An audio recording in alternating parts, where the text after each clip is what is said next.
Mayong adlaw kaninyong tanan mga kaigsuonan o sa tanan natong mga viewers dinhi sa atong Facebook page Word of God o sa akong account sa Erkisapi.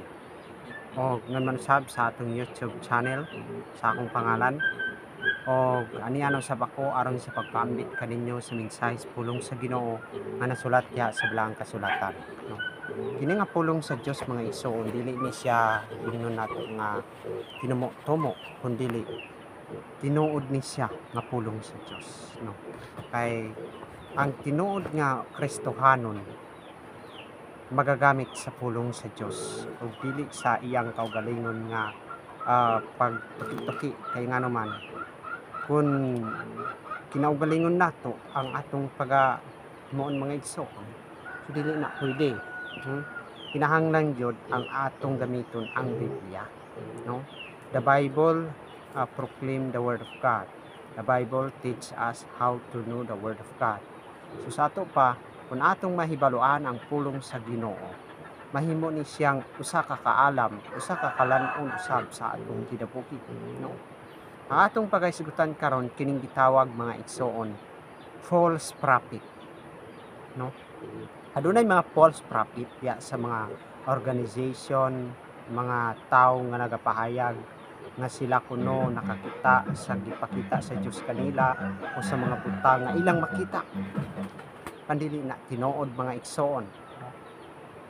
Apan unsay atong buhaton aron mailhan nato ang mga false prophet, no. Unsay atong buhaton ato sa ning basahon mga igsoon. Ingon siya diha sa Juan or unang Juan 4:1 bersikulo 3. Muna niyang nakasulat mga igsoon sa unang Juan kapitulo 4 bersikulo 1 hangtod sa 3. Ingon siya, mga igsoon, ayaw ninyo tuohi ang tanang nagpatuo nga ang espiritu anaa kanila, kundili usisahan ninyo kung gikan bagayod sa Dios ang espiritu nga naa kanila. Kay daghan ang dili matuod nga mga propeta nga nanungha sa tanang dapit.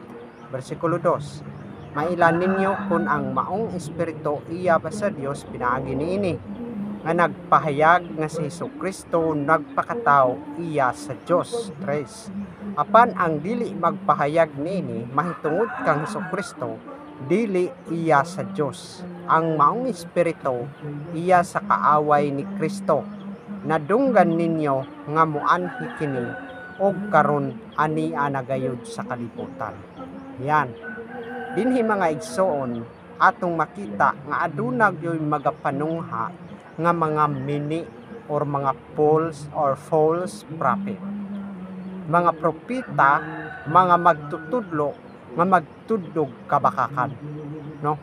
Dili man katingad-an sa atong panahon kay gitagna na ni Ginoong Jesucristo sa Mateo 24 bersikulo atong basahon ang Mateo 24 aron atong masabtang kung sa unsang pagigitagna ni Kristo nga kining mga false prophet maabot gyud sa atong panahon. Itong basahon ang Matthew chapter 24 verse 4 to 5. Ngon siya, si Jesus mitubag, pagbantay kamo ug ayaw kamo palimbong ni bisan kinsa, kay sa akong ngalan daghang tawo ang muanhi nga mag-ingon, ako ang Mesyas, ug daghan ang malimbungan. Padayon nato basahon ang 23 sa Mateo 24:23. Ingon siya, unya kung may moingon kaninyo tan-awa di adiri ang Mesyas uto asya dito, ayaw kamo pagtuo kaniya, kay manungha ang mga mini nga Mesyas ug mga mini nga propeta, magbuhat silag mga dagkong milagro ug mga katingalahan aron pagpasalaag bisan sa mga pinili sa Dios kun mahimo. Timani nga gipasidan-an kuna kamudaan niini. Ingon siya, timani nga gipasidan-an kuna kamo niini. Matud ni Ginoong Jesucristo, dunag yoy mo appear, dunag yoy motungha nga mga mini nga mga prophet sa katapusan sa kapanahonan. In the last time, in the ending of time, there is a meaningful. That's why buti pasabot dunag yoy mali nga mga doktrina nga moabot sa atong kinabuhi. Dunay mali nga mga doktrina nga isulti. So unsay atong buhaton ini mga igsoon? Ingon ni Kristo sa 24 versikulo 3 sa Mateo ganina. Ingon siya, versikulo 4, pagbantay kamo gayaw kamo palimbong lipsan kinsa. Usara ka butang ang angay natong baton, dili magpalimbong.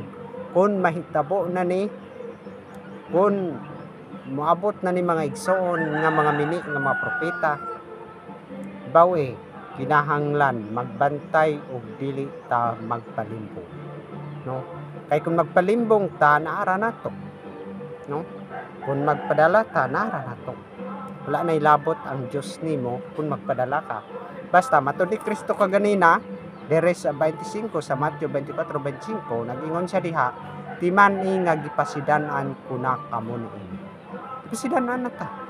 Sidan-an nata sa Dios. Manong magpalimbong pamanta. So nining adlaw atong napamalandungan nakita og maayo nga gipasidan-an nata ni Kristo batok niining mga false prophet. Unsay atong baton aron mahibaloan nato nga ang usa ka tawo nagasulti sa dili tinuod o nagasulti nga bakak mga doktrina. Kung adunay false prophet, there is also false teaching, false doctrine. Kung dunay mali nga mga magtutudlo, aduna ko'y mali nga mga doktrina. Maura man na, there is an anti-Christian and there is a true or genuine Christian. Maura na. Kung dunay believers, dunay unbelievers. Kung dunay Christ, dunay anti-Christ. Atong mahibaw-an mga igsoon nga kining tanan ipasidaan na sa atong Ginoong Kristo kanato. Dili ta magpalimbong mga igsoon. Salamat sa inyong pagpaminaw, unta kining pulong sa Ginoo, mubo kini makahatag kanato og kaayuhan sa atong kinabuhi. Nga diin atong mapamalandungan nga mali gyud di ay nga magpalimbong ta mga igsoon. Remember, our topic today is false prophet. Daghang salamat ng adlaw kaninyong tanan.